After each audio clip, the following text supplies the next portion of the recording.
on. And welcome. Today is April 8th, 2020, and this call is going to be specifically how to conduct a coaching consultation. I know David sent something out about developing your coaching practice, and I want to make a disclaimer. That's not what we are going to do here. And we are going to specifically focus on one aspect of how to develop a coaching practice. I know many people are supposed to come, so I'm going to wait a few minutes, and I'm really happy to see all of you here. It's really nice to see your faces, to be in contact with you, and Casey and Monica and Scott, Kathleen, Amanda, Serenity, Laura, Brielle, Ananda and Shrirada, you're together there, Noor, Vera, and Kristalin, Keshori Gopi, Gabriela, people from all over, Canada, Denver, Colorado, maybe other people from Canada, and all over the place, even South Florida. Welcome all of you. I'm going to put everyone on mute for now to make sure we keep the call clean. Eze is my roommate, so he's just next door. Gordon, Philip, welcome. Tauna, welcome.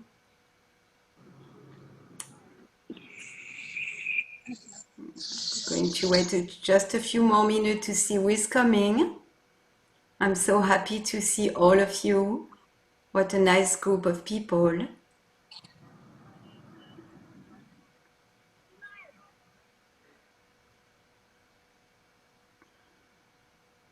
Hey, Gabby. Hi, Marie. Mm-hmm.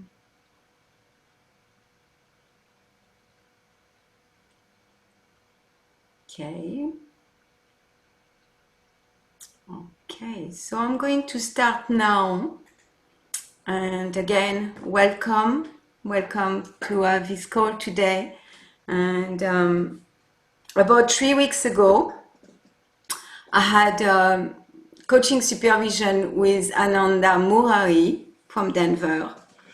And at the end of the supervision, we somehow spoke about how to create client, how to conduct a coaching consultation, and I offered to Ananda to do a call with him. But really, I thought that it would be even better if we create a group, like invite more people to come to be part of that conversation, how to conduct a coaching consultation in a way to maximize that people are going to go into coaching. So I was very inspired. Ananta Morari put it together and got you all to come here tonight. It's quite a big group. I'm really happy of the turnout of this group. So that's the reason why I'm doing this call. Also, within my heart, I feel a lot of urgency. I feel a lot of urgency because of the situation of the world. And the situation of the world is calling for coaches right now. It's really calling for coaches. There is, as everybody knows, there is a lot of darkness, and that's true, the darkness is there. But even more so, my sense is that there is a lot of light, and there is a lot of potential for enlightenment. And to really capitalize on that potential, if we can say that. My intention in life and my purpose in life is to bring enlightenment to the world. And my assumption is that it's also your intention in life to bring enlightenment to the world. And right now, people are questioning. People are locked in their house and they're questioning, what did I do what I was doing before? I heard that. Last weekend I was in a seminar, online seminar with 380 people. And really, like, people were sharing, and that's a lot of what I was hearing, questioning why did I run out of my house every day instead of staying with my family? What's the purpose of life? Who am I? Like now I lost all my identity. I lost who I am at the office. Then who am I? So it's really a special time for enlightenment, for people to step out of old patterns, step out of where they have lived their life before, and supporting them to bring more meaning to their life, more real meaning to their life. So my urgency is to see as many coaches out there in the world, coaching people, having many, many, many clients to make a big difference. All of us together, we can really make a lot of difference in the world. So that's where my urgency is, to have this call here to support you to be very successful in developing your practice of coaching, to really make a difference in the world by the number of people that you're going to touch, by the number of people that you're going to transform. And this call is so much about service, about the spirit of service. So I'm going to first look at the consciousness of preparing our consciousness before coaching consultation. I say coaching consultation because in general, I don't really like offering a complementary coaching session. I have two reasons for that. One reason is people may feel intimidated by a complementary coaching session when they don't know what coaching is about. It may feel scary and too vulnerable to expose myself to a coaching session when I don't even know what it is, even if it's free. And the other reason is that within the complementary coaching session, there may be a sense for some of the coach being desperate for clients, the coach needing clients. So I'm offering something for free because I really need your business. So those two are reasons why I don't really like to call complementary coaching session. There is another additional reason, is that I don't want people to imagine that what I'm giving is the full spectrum of coaching, because it's not. It's really not the full spectrum of coaching. It's just a sample, because coaching is so wide. I have a client now, we are doing coaching for 15 years. I'm doing a coaching session tomorrow with her, tomorrow morning at 7 a.m. She's in Australia. And 15 years of coaching, and each session is valuable, meaningful, and transformative. And for many years, she did session every 2 weeks, and still the coaching. So in 15 minutes, we are not going to give the whole spectrum of what's possible within a coaching session. So I really want people to understand that, and we will speak about that later. So the consciousness, often we speak about the being the coach. It's not about doing the coach, it's about being a coach. So before a coaching consultation, I want to be in that place, like I am a coach. I know the value I'm adding to people's life. Really, for me to do that coaching consultation, I have nothing to do with me. It's not about me, it's about them. It's about the person I'm going to speak to. It's about supporting them. It's about adding value, creating meaning for them, supporting them. So it's my consciousness in approaching, it's in service. It's in having that consultation, I'm not thinking of me. I'm thinking how beautiful it will be for them to be enrolled in coaching, how beautiful it will be for them to have someone who knows them, who can support them to go through whatever they're going through, or to break through, to go towards their goal. So that's where my consciousness is, and that's where the be do of the being of the coach is, that I am a coach and I know I add value. And now I want that person to invest in themselves to get that value. And I'm excited for them. I'm excited for them. And that's how to prepare my consciousness before a coaching consultation. That the benefit is not for them, for me, it's all for them. There is no benefit for me beside being in service, being an instrument, doing my dharma, doing what I'm supposed to do. So now I'm going to go towards setting up the consultation. So I'm in that consciousness of being, I'm in that consciousness of really wanted that for that person, really wanted that person to have me as a coach, to have me supporting them, to have me creating value, meaning to have me helping them with their breakdown, with their breakthrough, knowing the value of a coach. So many people don't have coaches, and I feel sad about that because other society, postmodern society, let's say, they did have coaches. If like we go to Europe, Europe was organized around the church, like all the villages that I grew up around. There is a village, and the center of the village is a church, and then everything is built up around the church. And within the church, there is a priest, and that priest, of course, there is a lot of corruption, and that's not what I'm speaking about. I'm speaking about the principle that the priest is there to hear people's revealing their mind in confidence, to hear people's problem, to support them, to support them to remember what they are meant to do in this life as they live their life in a God conscious way. In India, it's a different society than a Western society, so that's why I give different example. In India, in every village there is one or a few Brahmins, and the people in the village, they will naturally approach the Brahman, regardless if they were rich or poor. They will approach the Brahman and reveal their mind in confidence to the Brahman and get support and help. So many ancient society, were built in such a way that everyone had a coach. But now in a modern life, that it's not built up in the structure of the society, in the structure of the social, in the social structure. So we are here to replace that. Our role is really, really important, and I want all of you to take that role very, very seriously, that it's a role that's a piece missing in people's life. So that's a consciousness that we have been speaking about. And now from that consciousness, I set up the coaching consultation. So I don't know how you will connect with people. We are not going to focus on that. I know it's a very important part of marketing to put myself in a market and to have people who become interested in my product, maybe through workshop, maybe through group coaching, maybe online, maybe on social media. I'm not sure how you bring people to you. But then when they come to you, like that's where we start, like how to offer them the coaching consultation and how to present it from that consciousness that I know this is valuable for you, meaningful, and I know it's necessary for you.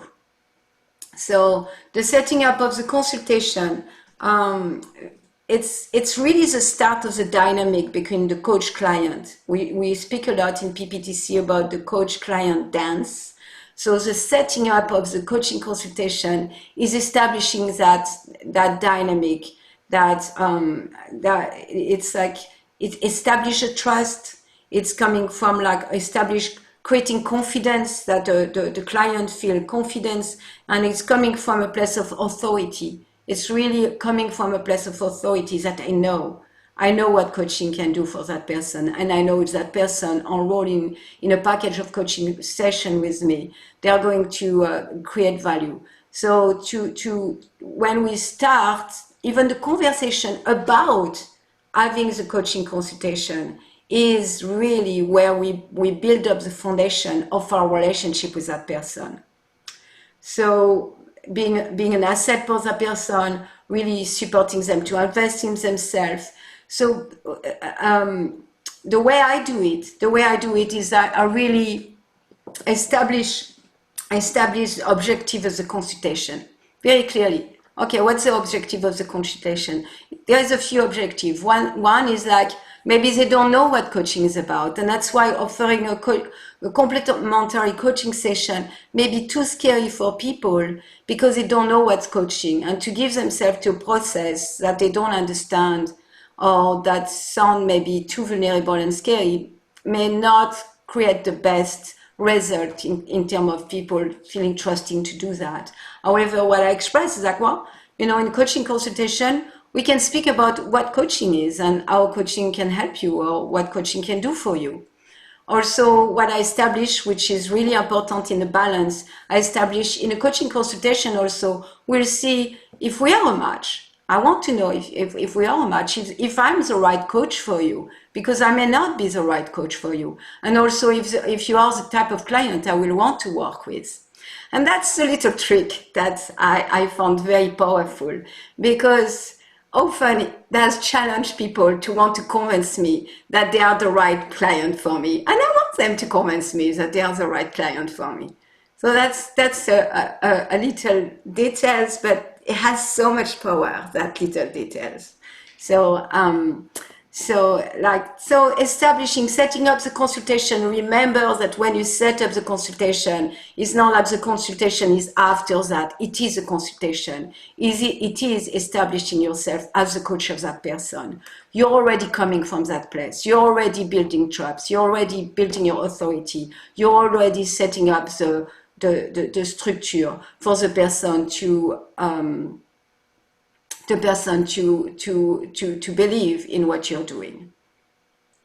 And so also part of that, so I established, okay, we will speak about what coaching is and what it can do for you. We are going to speak, you will have an opportunity to see if we are a match, if I'm the right coach for you, and if you are the type of client I want to work with. And also, as part of the consultation, I'm going to offer you a sample coaching. Of course, it's not going to be a full coaching session, and that's also important to really clarify that. It's not going to be a full coaching session, but for 10-15 minutes, when you're ready, we can go into it and just start a sample coaching session. So that's what I present, and I present it from a place of authority, a place of caring, and a place of really establishing myself as their coach already. And so that's how to set up the consultation. So the consciousness behind it, and also some tool to really present it to maximize the chance of the person agreeing to do the consultation from a place of really accepting you as the authority. And so maybe I will stop here, and then we can go to the consultation itself. I'm going to stop here to ask if there is any question about what we already discussed.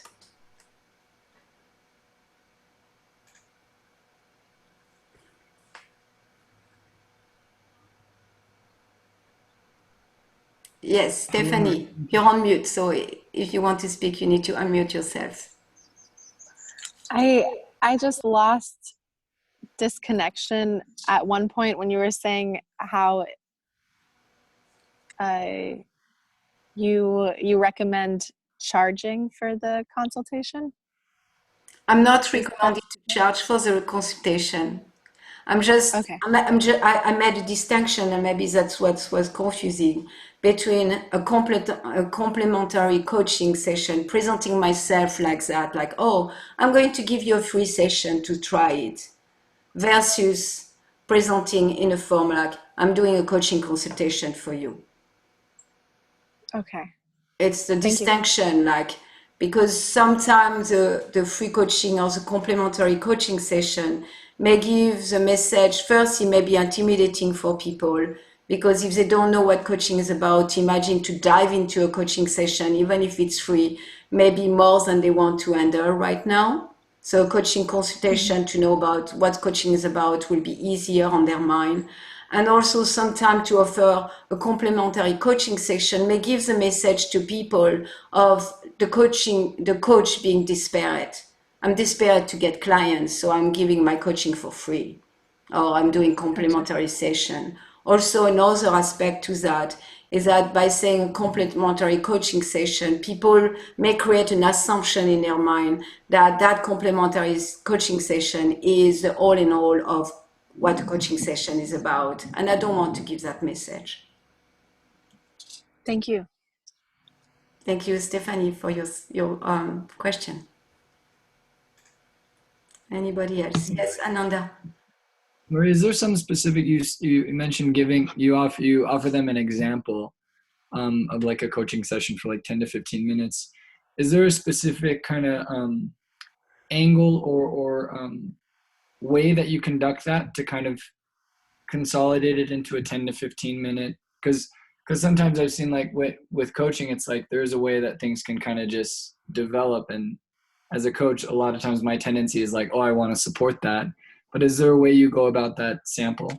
Yeah, yeah, and that's the next. Right now, I'm taking question about like the mood and how to set up a consultation. And next, I will go into the details of the coaching consultation itself, including the sample. And that's true, the sample, 10 to 15 minutes, it's about being laser, entering someone's world very quickly and really understanding what's happening in that world and then drawing a picture of what's there. And we will spend more time on it. Thank you for your question.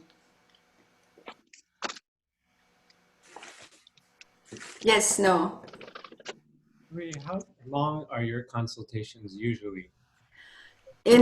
Usually it depends, it depends. I will speak about that at the end.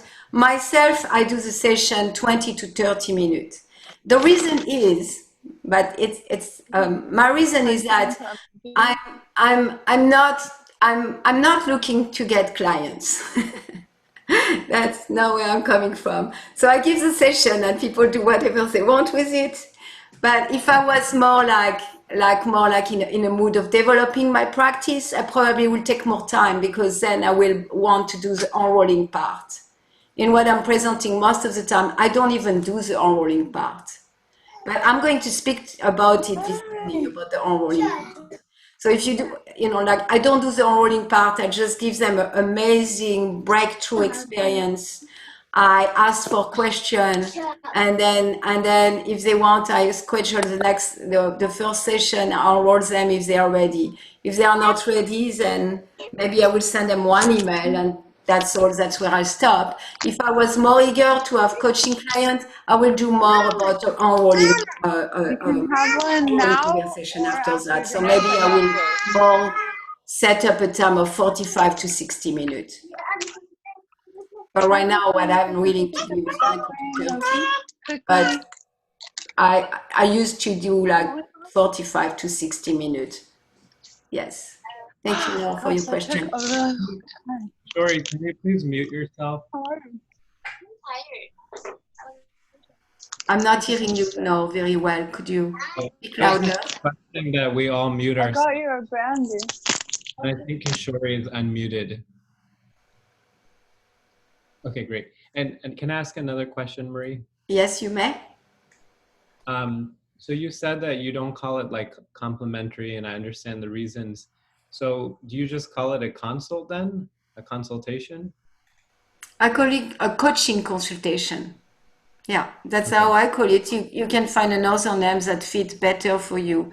That's what feels comfortable for me, and that's what the words that really match what I want to do during my time with a potential client. Do you find that when people don't, like you don't say complimentary, that then they follow up and ask you like, oh, is there a cost to this? Is it free? I may say complementary coaching consultation in some situation. It's not like I avoid the word complementary, but I'm not doing a complementary coaching session. But I may use complementary coaching consultation. I have used that term to clarify in some situation where I sense that it may not clear for people that there is no fee for that. Yeah. Thank you. My pleasure.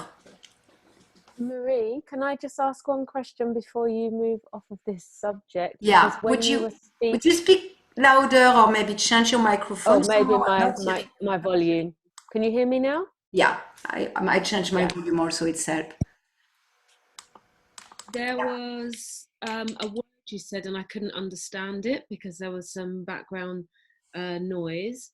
You said you're not trying to get clients. If you were, you would offer something, and I couldn't. You said that word Yeah. a few times, and I couldn't Yeah. understand what you. So where I am at is like I'm really detached, meaning I know the value of my coaching, and after I do a coaching consultation, a sample, if people want to take coaching with me, I celebrate with them, and if they don't want, I'm fine with that too.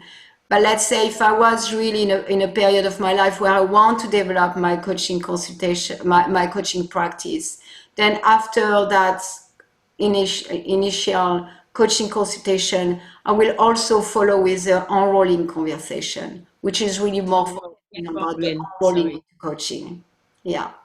Okay, And and we how does are that going to, we are going to speak about the enrolling part, which is very similar to what we do. Like we have a lot of enrolling call for seminars where we train people to know how to support people to invest in themselves in taking seminars. And it's very, very similar. The difference is that instead of enrolling someone for a seminar, I'm enrolling them to the coaching with me. And often people find that more difficult because they are getting away. Thank you, Lucy. Thank you.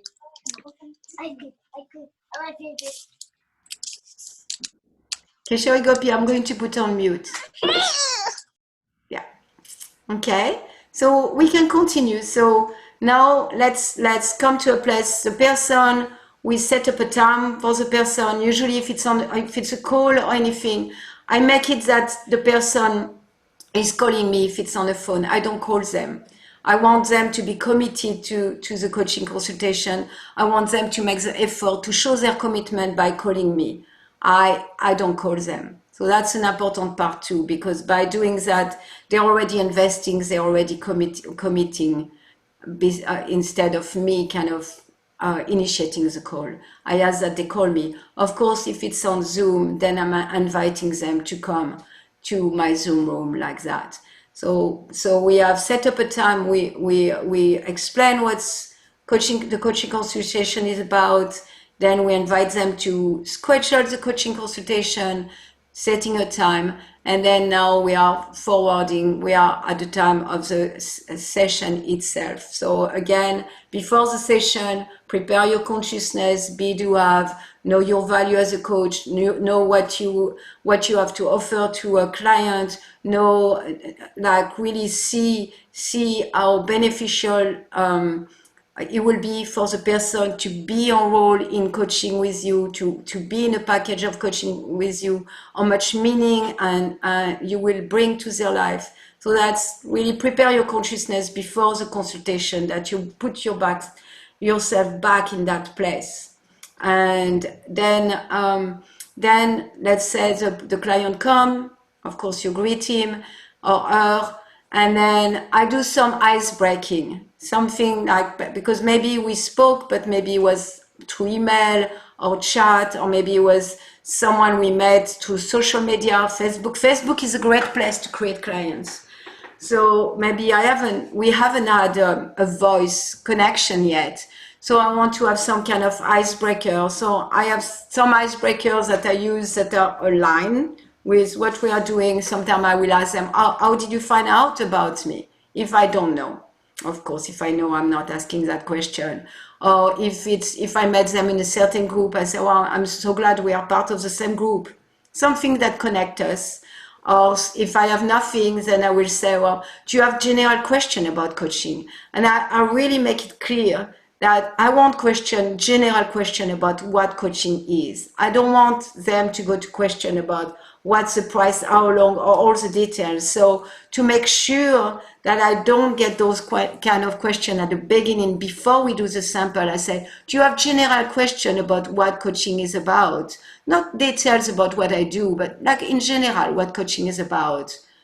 And then, either they say yes or they say no. I know some of you in this call have done coaching consultation with me. So you can share later on your experience of that. So, and if they have question, then I respond the question as briefly as I can, giving analogy about coaching, maybe the analogy of the chariot, or the coach being like a chariot that brings us somewhere, or the coaching in sport, or also sometimes make distinction between what a lot of people ask that, what the distinction between coaching and therapy. And I like responding to that question personally. I think it really, even if they don't ask, sometimes I even go ahead and present that, because I want them to know you're my client and I believe in you and I believe in your power. I'm not here to fix you and I don't think you have a problem. And that's so important, because people already sometimes they are shy about approaching someone to speak about their problem. And if they think that the person thinks they have problem, it's kind of disempowering. So I want from the beginning to establish what's the dynamic. And the dynamic is that I believe my clients are amazing. They're all amazing. They're all like, I'm learning so much from each one of my clients. They bring me so much joy. They bring me so much growth, also personal growth. And I only have clients. I don't have patients. And therapists have patients, or like people who have problems who come to them. So I like to, usually I find a way to go there a little bit during that time. And that time is very short. Like I don't give more than 3 minutes to the general question.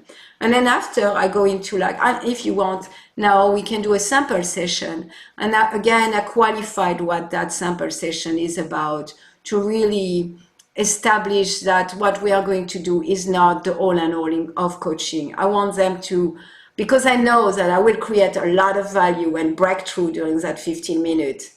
I want them to be like, wow, if that 15 minutes is just a sample, just a little drop of coaching, I wonder what coaching can do. I want them to be in that frame of mind because that's a reality. So I tell them, well, so, you know, if you want, we can do a sample session. It's just a sample. Of course, it's not going to be the full meal of coaching. It's just going to be a small appetizer. And there's so many skills, so many tools. We go so in so many places in coaching, and what we are going to do is just 10-15 minutes. So I imagine you understand that it's not going to give you the full experience, but what it will give you is an experience of what's the relationship, and also it will give you a sense of what coaching is about. So there I stop. And then to respond to Ananda Moari, I'm targeting my question after that to start the sample session. It's a question we also use when we do sample session within the seminar. And it sounds like, well, we could ask any question, but it's not any question. It's a very targeted question I will ask. So, you know, in a moment, I ask to ask you to speak about a challenge, an issue in your life, something you have some emotion about, something that's really on your mind, something maybe that's burdening you, something that it's hard for you to not think about. And it can be in any area of your life, your relationship, it can be in your career, it can be in your finance, it can be in your health, you know, like a lot of people are very concerned about their health right now. Maybe your spiritual life, maybe the balance in your life, any area of your life where you feel like really you have some emotion about. So that question is an open-ended question that's quite, in a sense, directing the client to go to a place that is going to be emotional, to go to a place where it's going to be probably richer than just saying, okay, what would you like to speak about? Because we want something rich, because we have only 10-15 minutes, remember, for the sample. So we want something rich. So by asking that open-ended question, then we have a more chance that the person will open up to something that's real for them and something that have some emotional component. And then after the art of the coaching sample is to really give yourself 100% laser focus, entering their world very, very quickly, very deeply, like they feel like they never experienced that. Someone who understands them so well, so quickly, better than all their friends, everybody they know in their family, anyone they ever met, that they feel understood in a way that they haven't felt understood before. And I know all of you coach, train in a Sadhvatov way, in transformative coaching, you're capable of creating that. You have been trained to build trust, to see the world from someone's perspective, to enter their world and identify the emotion behind the words, to really identify what's happening behind the scene. And that's where you really need to go laser, give 100%, see the world from their perspective, very quickly enter their world. And as you enter their world, make a picture in your mind. Make a picture of what's happening for that person behind the scene. Maybe the person is a passive, or maybe the person has a tendency for aggressive, or maybe that person is in a victimly place, or maybe that person is having a lot of self-defeating belief, or maybe that person is really having so much expectation of emotional attachment to expectation of something, or maybe that person is feeling really overwhelmed by too much work. Whatever it is, like really zoom in 100%, be with them, that they will feel so understood, that they will have a breakthrough, just that, to feel understood in a way that they never had that experience before. And as you zoom in and understand them in that deep level, also create the picture. What is missing? What is missing in what the person is saying, and what is missing in their life? And the focus of that sample session is not to fix anything. Definitely not. It's identifying the problem, identifying the area of growth, identifying what's not working for the person, identifying where you're going to go in coaching with that person. Very quickly. Need like to be laser focused, giving 100%, create value very fast while fully absorbed, focus on the client's world. You need to train your ears. You need to train your ears. I remember one training I had, and the trainer, he was always saying, hear what the person is not saying. You need to train your ears to hear what the person is not saying. That's the heart of coaching. In a sense, in coaching, only 7% of the communication is the words that people say. We also present that in a coach training. So we don't want to focus so much on the 7%, because we are not going to get much out of the 7%. We want to focus on the whole picture, the paralinguistic, the non-verbal, the energy of the person. And that's where we gather so much information about what's happening for the person. And we don't need a lot of time. With that focus, we don't need a lot of time to know exactly, or like have a good idea at least of what's missing for that person, of what's not working for that person, of what that person could work on to really change their life, to change their relationship, to change their abundance, to change their experience of life. So let's see. I'm looking at my notes.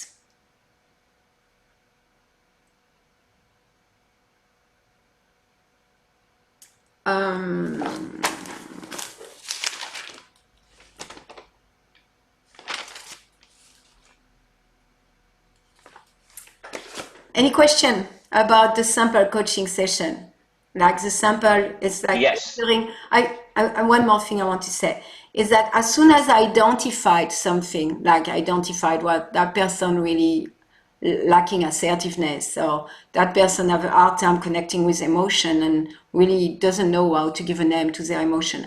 Identifying something, I keep it there, and then I will bring like the sample session to a close after 10-15 minutes. Sometimes it goes to 20, rarely, but sometimes it may.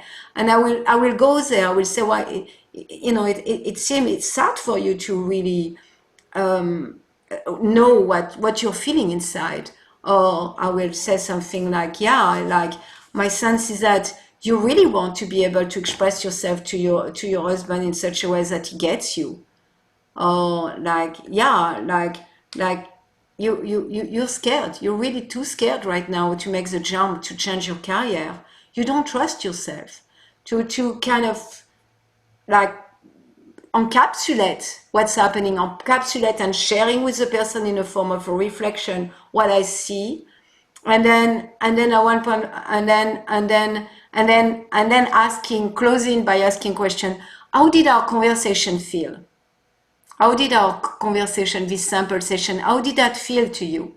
So I want to hear that, and that's also a very important part of the sample coaching session, to really hear from people what was their experience, and as they share, to go back to entering their world, see the world from their perspective, and remembering. Maybe they will say, "Wow, it was really overwhelming the way you understood me." Sometimes people, it's too much for them, or sometimes they are feeling, "Wow, it's so great. in 2 minutes, you figure me out, or whatever they say. I'm with them, I'm listening. I make sure that they feel understood in what they share, and I take notes.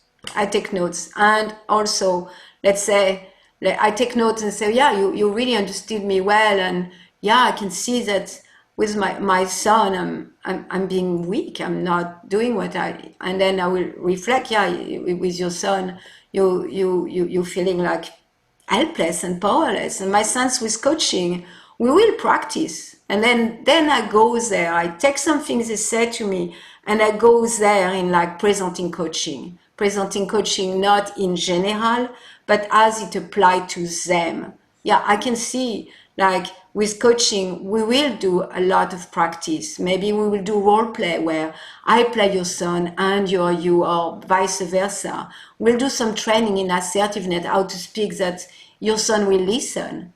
Or if someone speak about their relationship with themselves, yeah, it seems that you don't value yourself. You feel like you don't matter.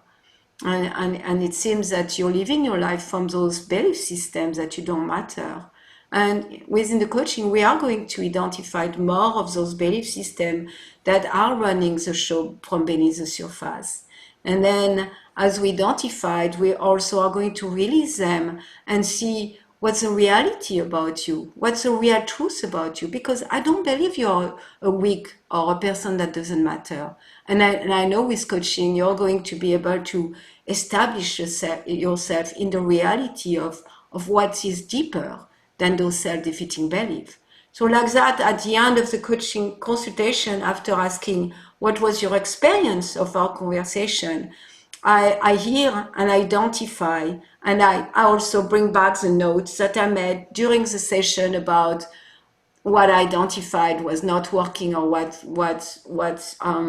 the direction of the coaching in general. And I bring that to the conversation to really give a good sense to the person of what we could work on within coaching for her or for him specifically. I'm going to stop here now for questions and comments. So I have a question, Malini. Yes, speaking. Oh, yes, Izzy. yes, it's just right next door. Yes. So okay, you mentioned, and I've done this for practically every client. Like, okay, I'm not seeing you as like having a problem. I'm not here to fix you. I'm wondering if you ever encountered someone that really wants to be seen in that way. Like I'm currently in a pre-consultation kind of conversation with someone, and they really want me to see them as having a problem.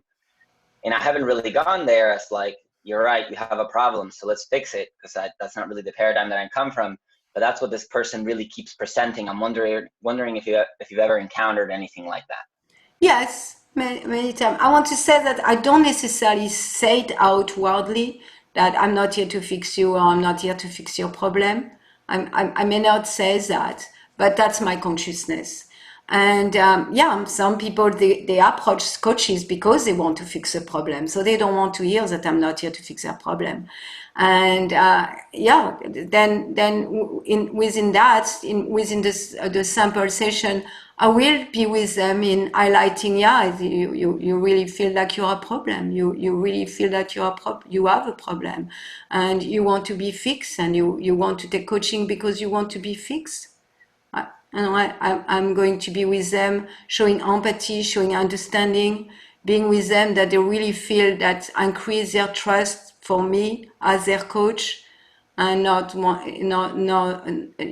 wanting for them to feel denied the fact that they think they have a problem. I don't want to deny that for them in any way or shape or form. I want to be like, yeah, you feel like you have a problem, and that's why you're approaching me, because you want the problem to be fixed, and you're really desperate, and you want to work with me. And when we work together, I'm here to support you, to feel empowered, to face whatever is missing in your life, or whatever is lacking in your life, or to identify together, why is it that you feel that you have a problem? Thank you. How does that sound, Izzy?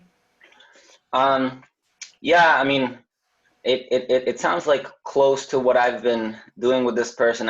It's just it's a very challenging pre-consultation conversation, but I do appreciate your response. Yeah, it's challenging. You feel challenged because that person is telling you like you need to fix me. Sometimes though, I do say to people, I don't have a magic wand. I do say that once in a while, even in coaching consultation, I don't have a magic wand. But what I do have is that I have tools and skills and principles for you to connect with a part of yourself that I know is quite capable of solving all your life situation. My assumption as a coach is that you have the power within yourself to heal yourself. And I'm here to support you to do that work. Thank you. I have a question. Yes. Yes, thank you. Yes, Kathleen. Hi. Not hearing you very loud, but I can put my volume louder. Okay. I've had challenges when a client will begin and there will be many details in the story, and it feels like there's a lot of content about the doing. And I guess I'm looking for tips on helping us, supporting them to share more about like less about the details of the events and more about like how it's affecting their internal world. Like, Yeah. So you're sometimes, speaking about an established client, or you're speaking about a coaching consultation about establishing a client or establishing something with them? yeah, I'm talking about like, yeah, like doing the coaching consultation and the sample. And if we're here for 15 minutes, like I have some like a worry, like that's not very long, and how do I support them to go to where they need to go in this 15 minutes beyond Yeah. like details of the events? Yeah, it can be very, very challenging because some people they want to tell stories, many, many stories, long stories too. And it is part of the challenge. And I'm presenting what I do because that's what Ananda Murari asked me to present. And I know that each of you, you're going to work with your own personality and you're going to create the coaching consultation or whatever you are going to call it according to who you are and how you work. I'm just presenting what I do. So the 10, 15 minutes maybe for you is not going to be 10 to 15 minutes. However, I want to say that when people tell stories, and many people do, if we really identified what's happening behind the story, and we keep reflecting that and only that, not reflecting the content, really be with them. Often people need to say story and they say story and they want to say more story. It's because until now, they haven't felt understood. So they feel that they need to add to the story and add more and say it so many times because at the core, there is one thing that have not been identified and that they haven't felt understood about. And that's why they have that need to say story after story after story and more story because they want to convince us of something inside of themselves. So, like it's not automatic. I remember one client, it's very funny because at the end of the consultation, I was convinced that she will not take coaching with me. And it was a person from Panama out of anywhere, like coming out of nowhere. I don't know how she came back. I don't even remember how she found out about me. Anyway, she went to Panama, and I did a coaching consultation, and she will bulldoze through all my reflection. She will speak and speak loud, and she was so strong of a woman, and she will bulldoze all my reflection, meaning like if I had reflected to a wall, you would have had the same effect. I wasn't feeling heard or understood, or I didn't feel I had any space during the 20 minutes we did the coaching consultation. And I kept going. I kept reflecting. Even so, each time I was reflecting, nothing happened, really nothing happened because there was no space for my reflection, but I kept going. I kept doing my service. That's my service. I do my service. I do it perfectly as I know, or in excellence as I know how to do it in excellence. And so I was reflecting and I was reflecting and I was reflecting and I was reflecting. Nothing was happening. And she was bulldozing and speaking loud and fast and all that. And at one point, I said, well, like, thank you. I'm very glad we got to speak. And how did our conversation feel? Oh, good, good. And that's all she said. Good, good. And I said, okay, well, like, I'm available if you want. I will be happy to have you as a client if you want to be a client. Yes, I want to register. And I was really not expecting that. I was thinking, well, nothing is happening and I'm not doing anything here. And I was even doubting about accepting her as a client. I remember that I was like, do I want to accept that person as a client? Because it doesn't seem that person even want coaching. But we worked together, and in fact, it really helped me go even deeper, like in my health and asserting myself, because I did succeed at creating value and meaning and support her to go to the process of breakdown and breakthrough, because all she wanted to convince me is that other people were wrong and she was right during the whole consultation and even coaching. And we did do some work where she really looked at herself and she made progress. Wow. Yeah. So it's not easy, and people are going to be that way. And it's about being excellent in coaching. And a very important power, the only power we have in coaching consultation and in coaching, the only power we have is detachment. Yeah. Being 100% detached about if that person is going to become my client or not, or be 100% detached if that person is going to get value or not from the sample session or from coaching session. My responsibility is to do my service. My responsibility is to be in excellence in my coaching and to give 100% to what I'm doing the way I know how to do it. And the rest is not my responsibility. Thank you, Kathleen, for your question. Thank you. That was helpful. And good luck with working with that person. Yeah, it helped me connect to like really reflecting what it is they're not saying. I think that would probably be a really useful approach with someone who's really into the story.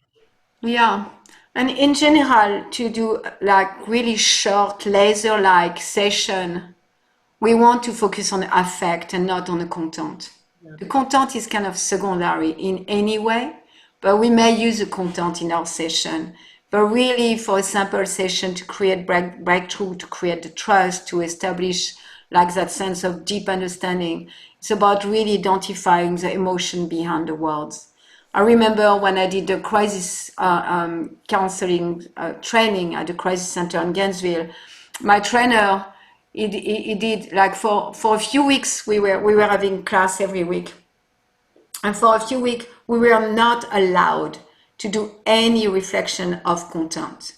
And I encourage you to practice that, all of you coaches. If you feel like you're not so comfortable with reflection of affect, practice that. Maybe create buddies or do partnership with different coaches that you know, and practice doing session where you only reflect affect, emotion that you identified beyond the words. Practice that. You feel blank like that without the because. And identifying the deeper emotion beyond the word, because that's going to serve you so much to create the trust, to create breakthroughs with your clients, and to create that they have an experience they never had with anybody else in their life. Thank you, Kathleen.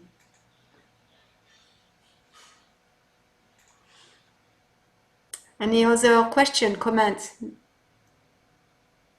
You can unmute yourself and speak when you want to speak. So Marie, I found.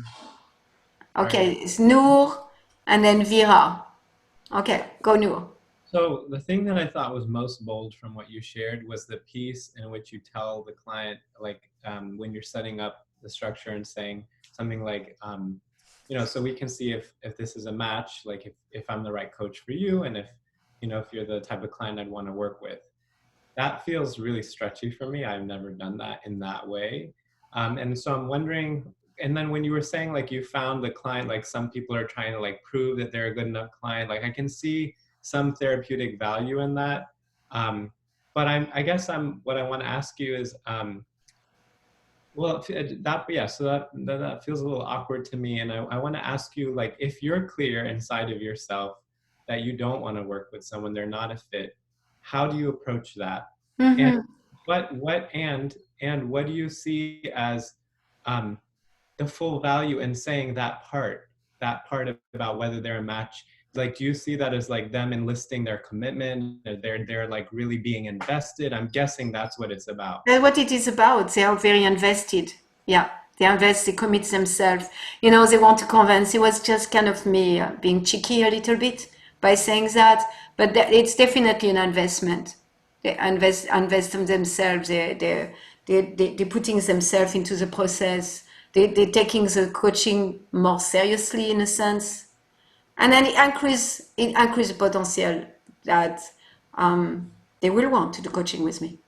And if to respond to your question, if after doing the sample, I'm not feeling like this client I was speaking about, I was like, I don't know if I want to do coaching session with her, but I knew it would be a good stretch for me, so I was happy to take the stretch. But I say, I had clients in the past that at the beginning of my coaching career, maybe 17 years ago or so, I remember 2 clients that I really didn't want to coach. Like it just was more than I wanted to handle, and at the time, and I try to do that in a way that's caring, empathic, meeting the person where they are at, and while meeting myself where I am at.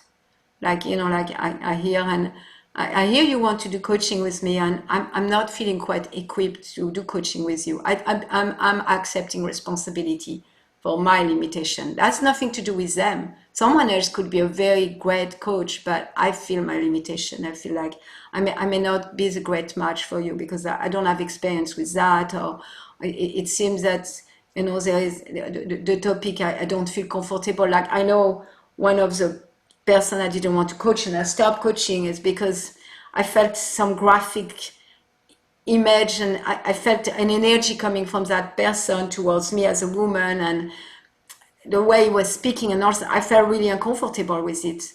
And it was me, and if I was to do coaching with him now, the same person, I will have no problem with it. I will have no problem. And even if there was a thing that it was coming from him, I will just address it. I will bulldoze through it. I will do something. But at the time, I didn't have that strength that I have now. So I don't feel equipped. I feel limited. I feel even uncomfortable coaching you. I'm not feeling like I am the right coach for you. I can maybe refer you to someone that I think will be a better match for you. And I referred both of them to David. Just one last related question around this is just that so I had a client in a discovery session when the coaching consult. At the end, she asked me. I didn't say this match thing piece, but she kind of asked me, like, indirectly. She was asking whether I would want to work with her, and it was awkward for me. Like, she basically indirectly asked that. So how would you handle that situation? Would you redirect it to them, and like what? Like how would you handle that? Well, if the person asks me, yeah, probably I will first say, well, first I'd like to know if you like to work with me. I will first ask that question. First, before I answer, I'm really happy to respond to you. Before I respond to your question, I would like to know, first where you're at about working with me. And I hear. And then if the person says, well, yeah, I really want to work with you, like I see your sincerity. I see that you really want to work on your assertiveness, or I see that you really want to change your relationship with your husband or whatever they present to me. And I'm feeling honored to help you. I'm feeling honored to support you. Like that. That's how I will respond. Thank you. Thank you, no. Vera, you had something? I think he just left. He wrote in the chat that he had to go. Oh But no. he was grateful. He was thanking you for the energy and insight. Yeah. If no one else has a question, I have one. Okay. Golden. Yeah. So I appreciate all the insight so far. I think right now, for me, especially with quarantine going on, generating leads is the challenge. And so like I'm really into social media, YouTube and all of that. And so right now I'm like dialing back into Instagram and connecting with people that way. And so like, is there, like I'm about to share like a lot of content revolving around different like just topics and like Socratic principles and ideas. And so in like engagement in that way, how would you like recommend, like I know maybe you don't use social media like that or anything, but just using your insight, how would you recommend like engaging with people from that space of like, yeah, there's a buffer of a screen in between us, you know, and you know, establishing that trust and getting people from the screen Yeah. to a phone call?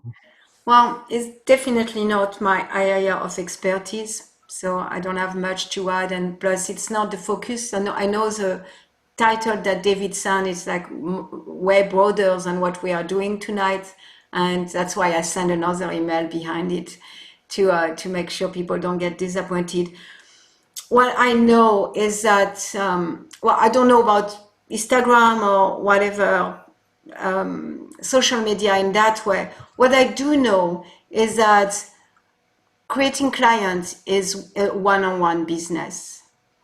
Creating clients is going to, most of it is going to come from word of mouth. My clients all come from clients. Sometimes, you know, like, or people who know me or something like that. So word of mouth is so important. And then if I was to try to get more clients, and I was to do that on social media, I will choose groups on social media. I only know Facebook. I don't know Instagram, so you can translate. But I will choose places of interest for me that are not geared toward personal development or coaching. Joining groups for coaching or personal development, you are going to face everybody's trying to find clients, but there is only people trying to find clients and no clients. So, but like, okay, let's say I'm a golfer. I'm going to join a group of golfer. I'm interested in dance. I'm going to like that, and then I'm going to involve myself in conversation. And very often in conversation, people sometimes start revealing their mind, start revealing something, or speak about something that's not working for them. Then I engage with them in first reflecting, creating trust, building trust, the same principle. And then I want them to bring them to a private messenger. And I had result in doing that. I don't do that anymore.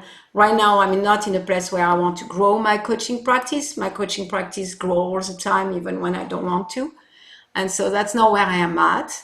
But like, if I was to, that's what I will do. Like being locked down and all that, I will go and spend and not be lost. It's easy to get lost in social media. I will go and participate in groups that I'm interested in, but not groups that are space or not creating a group either. I don't know about creating group if it really works or not. I don't know that. But what I know works is to myself entering groups that are about things I'm interested in and where I participate on the interest, if it's golfing or whatever. And then waiting for the right moment where someone comments with something that's personal, or when someone comments about the problems they have or some things they are looking for, and then like starting to exchange on the comment in a way that they really feel heard, understood, and then maybe like move to a private messages And then from that, then suggesting the coaching consultation. The broadcasting of ideas or the broadcasting of writing and all that, I don't know enough to tell you if it works or not. I have my doubt about it, but I don't know enough. And for some people, maybe it gather enough interest, maybe for a group coaching session. Like if you do something like I'm doing here, there is 24 people here. I offer something, and it's free. It's free, and I don't have any intention to create clients from that group. Don't worry. But let's say I had intention to create client with you right now. I could offer a coaching consultation about your coaching consultation or about your practice to each of you. And from that, I'm sure I will create clients from today's call. Convince. Not that, if you want to be my client, I'm not stopping you, but I'm just saying, if you offer group coaching is the way to go right now. People are so hungry for connection. So if you create a group coaching session on Zoom and you invite people on the topics that they will like how to conduct a coaching consultation or something else, then after that you have their contact, you have their email or you have their contact information, you make that, and then after that you can connect with each of them and offer them, I'm doing one-on-one and it's a coaching consultation just for you to know what I'm offering and a time to connect together. Yeah, that's all I know. I'm definitely not focusing on that tonight. Nor I am an expert in a matter, but that's what I will do. Thank you. I appreciate that. Yeah. I have something to add to that. Okay. I think the spirit behind what you're saying, Marie, you were responding in terms of the strategy, but the spirit behind it is being useful.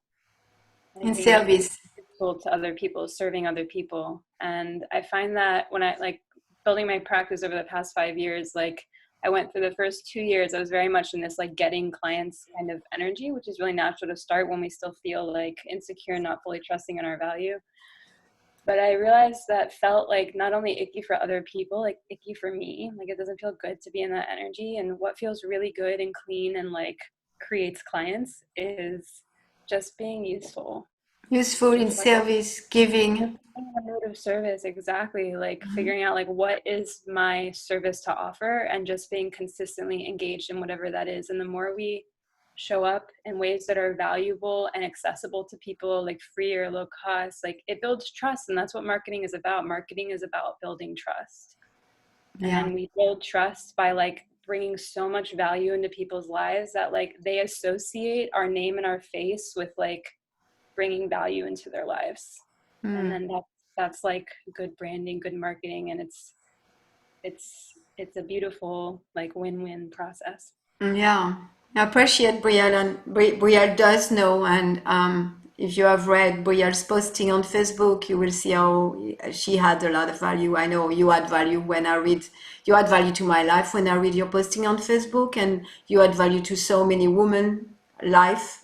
And I can see that, I can see their response. And then you do that out of service, you do that out of really wanting to share what's authentic for you and giving outside to people to be useful in the world. And then from that, naturally, people trust you and want more from you and maybe want to get your services, more of your services. Yeah. Thank you, Brielle. Anything else? Marie, I think, are you still going to cover, you mentioned about the then the conversion. Yeah. When we are done with a question about the sample, we'll go to the next one. Great, thank you. Yes.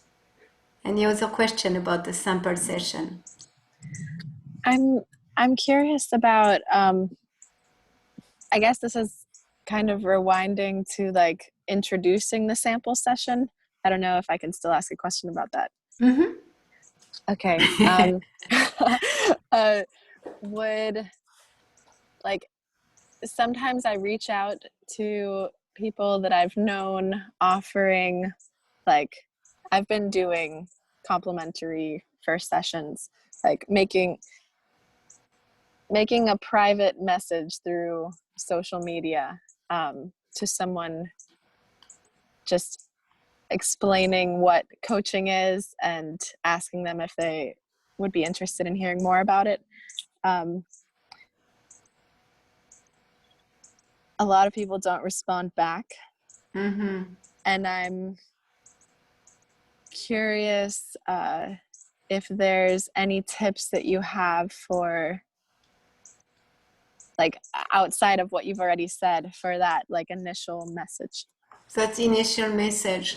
Yeah, I appreciate, because that's the principle of low hanging fruit. So you have people in your life that you know already, and then you want to market yourself in those, the people that are already a network for you, people that are already in your funnel, like that. And so what I encourage you to do in those situations, because people are not interested in coaching, it's just you. And I personally will not feel empowered in my service to approach people. You want to do coaching, you want to do a session, you want to try it out. If it may feel, for me, it will feel disempowering.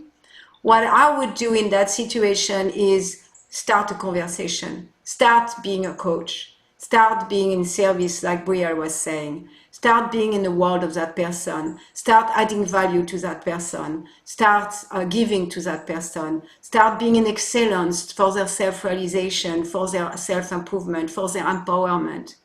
And then from that place, when you already have established yourself as someone who can really create a difference for that person, then, when the dialogue is already going. Because even like when I was giving this example for Gordon, going from maybe a group on Facebook to a private messages, I wouldn't go into like, you want a coaching consultation right away. I will continue the dialogue and support people to reveal themselves and to really present value. I give to them. And maybe they will never do coaching, but I know that whatever exchange of the dialogue we had on Messenger together is already making a difference in their life. Even if they don't do any coaching for the rest of their life, if they don't become my client, they're already at the transformation. Something opened up. They came to a question. They came to questioning themselves. They came to like have new insight about themselves. It doesn't matter. I add value. I'm right there. I'm a coach. I'm acting as a coach before I'm serving them before I go anywhere else. Does that make sense? Yeah, like being of value, being of service, not being attached, not being a salesperson, being a coach in the world. Being a coach. Being a coach in their life. If you want to be a coach in their life, then be a coach in their life. Don't wait that, I will be in a coach in their life if we do the coaching consultation and then they register to do coaching with me. And that's not being a coach. Being a coach, like, I want to be in a coach. I want to be in a coach in in that person's life. Let me be a coach in that person's life. Just, yeah. Cool. Thank you. Thank you, Stephanie. Marie, sorry, I have one more question. Oh, sorry, Scott, do you want to go? Okay, then I'll go first. Thank you. Because it's related to kind of what Stephanie said of equal exchange. So I'm wondering, like, when is it giving too much in that sense? And it's coming. I guess when it's, because it's not, because I've given, free exchange or free sessions or exchanges and things like that. And I'm just wondering, when am I giving too much type of thing? Yeah, that's the other side of this, like the conversation that we just had with Stephanie, where I'm there and all my friend knows that I can listen. All my friend knows that I have coaching skills. All my friend knows that they can call me and they will be received and I will help them get out of the funk, or I will help them get a alternate perspective, or they feel so empowered after a conversation with me. But then nobody's taking me seriously to really engage me in their service, and coming and and coming enrolling with me with coaching, so that the other side of the conversation, when is it that I'm giving too much and then the too much, because I have done a lot of free coaching in my life, lots, before I began to charge. And you know what, I noticed that there was very little transformation happening, and that people were not making headway in their lives, they were not transforming. So it's kind of often a waste of time. It's a waste of time for me, and it's a waste of time for them. And I don't want to waste anybody's time. Time is too precious. So like, I see. And that's why it's the coaching, the sample session, it's not about making someone feel better. It's not about making them feel that they have fixed the problem or they have no problem. It's about highlighting, yes, I can see what's happening in your life. Yes, I can see how you're struggling with that. Yes, I can see where is your marriage going and how you want to change that. Yes, I can see your goal. I can see what's happening, and I have tools and skills and principle. And within the structure of coaching, when establish the structure of coaching as something that's sacred, something that's different than the conversation we just had now, then we can do the work that's needed. But outside of that structure, I don't believe we are going to go very far. Okay. I guess the core I'm seeing of just like thinking back at Brielle, but adding value. And then I see so much of this when it's not in a coaching session, in that sense of just being present as I would with anyone, you know, and yeah, okay. I'm just talking out loud now. I feel like, so that was the core I see, identifying in the coaching consultation and not in the sense of overextending of like, okay, let me do the work for them. So. Mm-hmm. Yeah, identifying what's happening, and then really establishing yourself as an authority. That's what we spoke about at the beginning, like the being, the consciousness. I create the trust, and I establish myself as an authority, and that's where we connect with assertiveness. You know, I see you want to speak more, and I really see what's happening in your life, and I really know that the structure of coaching is going to serve you to really move forward, to make real progress, to make consistent progress. And it takes 2 weeks to undo an unwanted habits, and it takes 3 months to create a new habit. So through coaching, regular coaching, we are going to help you to create new habits. And without the structure of the coaching, we can have a nice conversation. Maybe you will feel good at the end of the conversation, but it's not going to have the same effect. Okay. It's just about being assertive. Yeah. Thank you, Scott. So, Marie, I have a question. Gabriella and Lucy, I see that you want to move forward. Yes. Lucy, you can go first. Sorry? You can go first. Are you sure? Yes. Okay, thank you. It's really just on the word in relation to this kind of consultation. And I know you mentioned that in that session you would give people the opportunity to explore what coaching is. Mm-hmm. Now, sometimes with this word coach, I kind of struggle to say what is coaching. So when you kind of explain to people, how do you describe coaching? It depends who I'm speaking to. And I try to be as brief as possible, because also I don't identify with that word. And often I tell people, I don't identify with that word coach, because I like transformative coaching, transformative coach. And I prefer to present myself as a transformative facilitator. And when I presented like the analogy we often give. And again, I'm not spending too much time there, because I know the sample is going to give them a fuller experience of it. So I give the example of the coach is a vehicle to go from point A to point B. I may give the example of a coach, like for athlete, a coach is someone who is identifying the strengths and really support the person to feel empowered in their strengths, and also to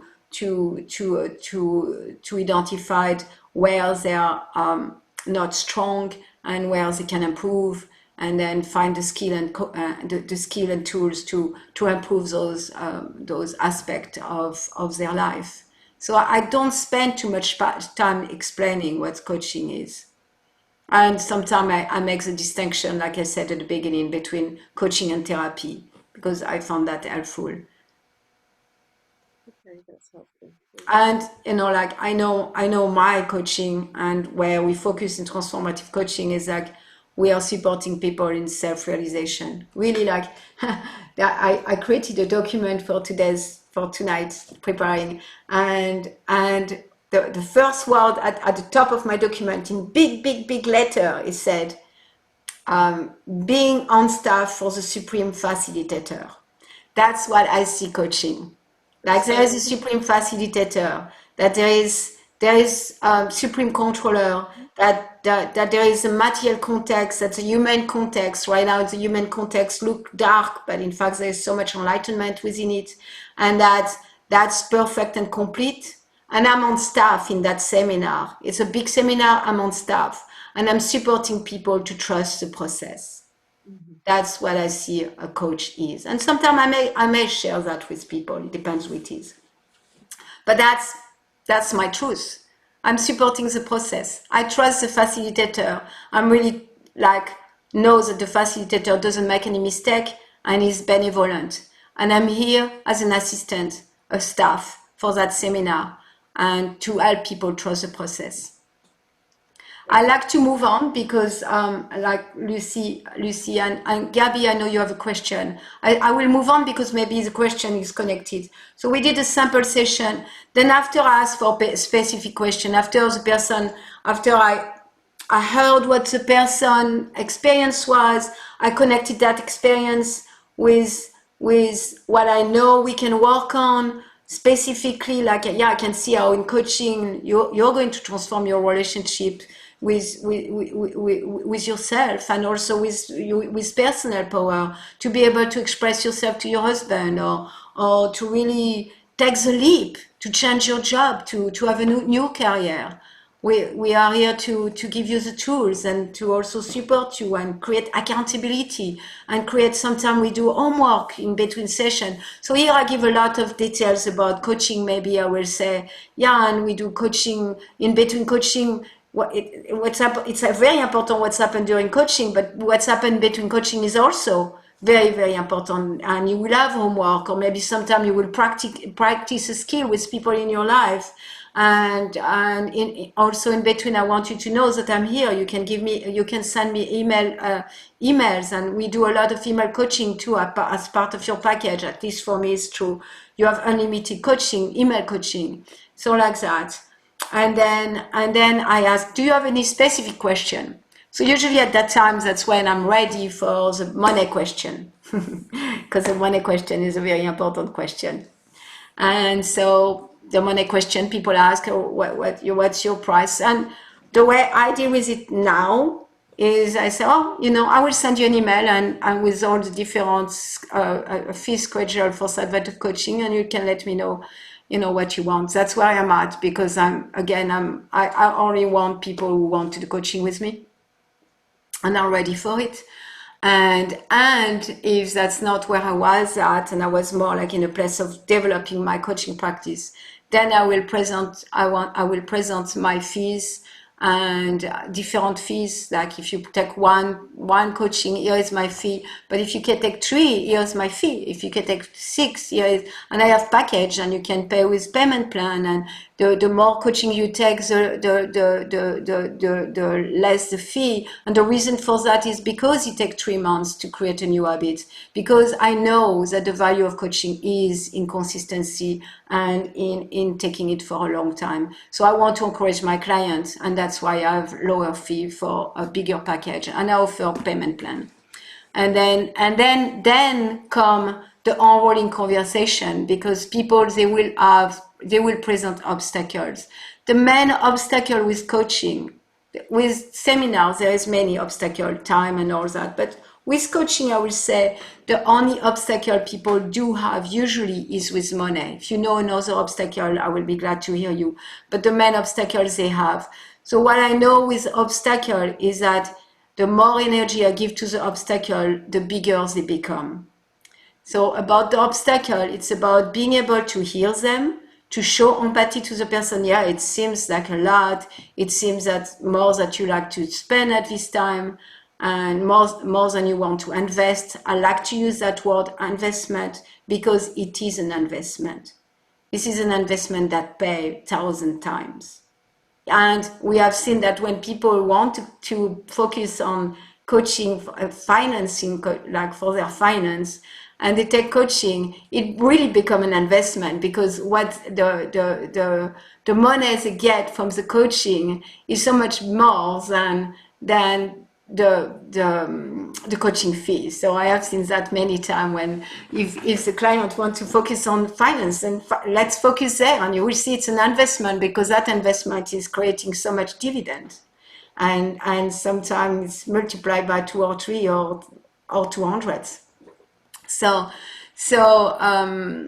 to respond to the obstacle, it's about being able to hear. Yeah, I hear it's difficult right now.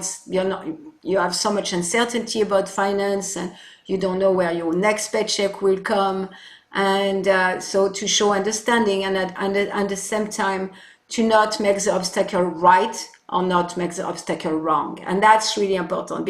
Making the obstacle right will be like, yeah, it's true. There's, like nobody knows, how long it will last and if they will be paid. And yeah, it's true. You how can you, invest like that? It's way too much for you. Making it wrong is like, come on, it's so important for you. You should invest because by investing in coaching, you will make so much money. So it's not like, for us, it's about hearing, being with the person where they are at, meeting them where they are at, and continue to be a coach of self-empowerment, self-development, serving, coaching them, supporting them to highlight the limitation of their worldview. So it's not about making the obstacle right or wrong. It's about being in a conversation.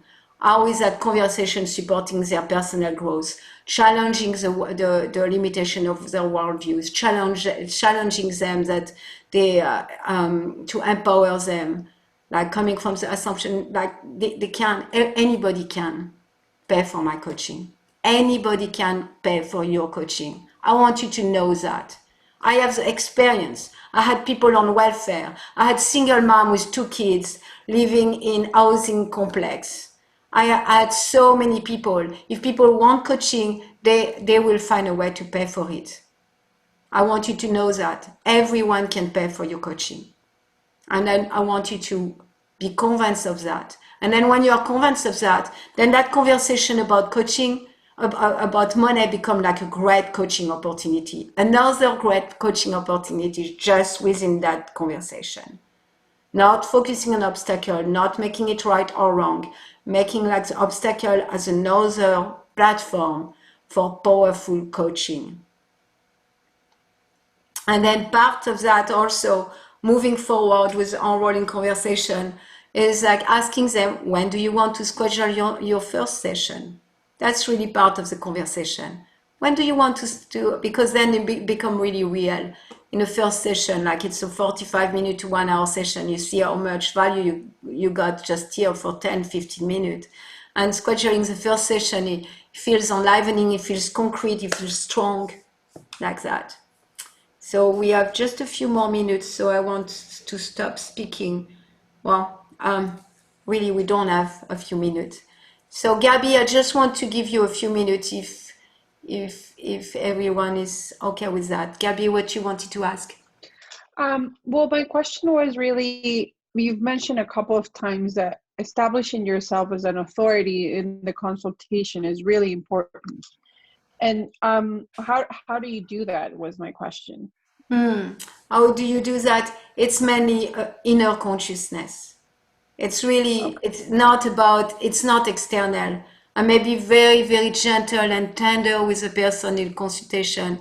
I may roar and challenge them. It doesn't matter. But like it's like if I come from that place of authority, then my energy is going to be transformed. And when I say things like, I invite you to do a coaching consultation to see what coaching is about, or if you're the kind of client I want to work with, then my energy is coming from that place of like, yeah, I'm an authority in what I'm doing. I believe in myself. I believe in the value I'm going to create.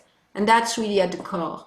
I'm going to keep the recording, and it's going to be available to all of you. I'm going to post it on Unlisted YouTube channel. And like that, if you want to watch again, those questions maybe will be responded at the beginning of our call today. Brielle, do you want to say something? Yes, well, I want to respond to what Gabby just said as well, just really quickly, that like there's a difference between authority and like being an expert. And there's so much in the coaching world, like you should be an expert, and like it's really not that. It's like what Marie is saying, it's like an inner consciousness of like deep confidence that we know that we have value to offer. I wanted to say that. And Okay. I'm thinking of offering some free workshops to help coaches build their practices in May. And if you're interested in that, let me know and send me an email with like the questions you have around building your practice, and that will help me in like developing these workshops so that they're really valuable for you guys. Okay, thank you, Brielle. Just to finish very quickly, let's do a round of pearl, and I'm going to be very rigorous. One word, one word. What's happening for you now after this call? One word, only one word. Detachment. Detachment is for me. Detachment. Next. Popcorn style. Assertiveness. Assertiveness. Expert. Expert. Being on staff. Confident. On staff. Being on staff. Authority. Authority. Sample call. Sample call. Value. Value. Useful. Useful. Confidence. Confidence. Service. Service. Service. Detachment. Detachment. Confidence. Confidence. Inspired. Inspired. Facilitator. Facilitator. Committed. Committed. Service. Service. Support. Excuse me? Support. Support. I think she Support. said I'm not understanding if someone can translate. support. I think she said support. Support, yeah, great, support. Thank you all, and I feel so much urgency for all of you to have many, many clients. Be urgent. Don't make it about you. It's 0% about you. It's not about you. It's about being in service. It's about changing the world. It's about being on staff with a supreme facilitator. It's about believing that the world needs you, because there is no structure in the modern society that include Brahmins, priests, people who are there for people. Be urgent. It's not about you. Get out of the way. Get in the world. Make a difference. Bring people to your practice. Do that now. Thank you. Thank you for being here. Bye. Bye.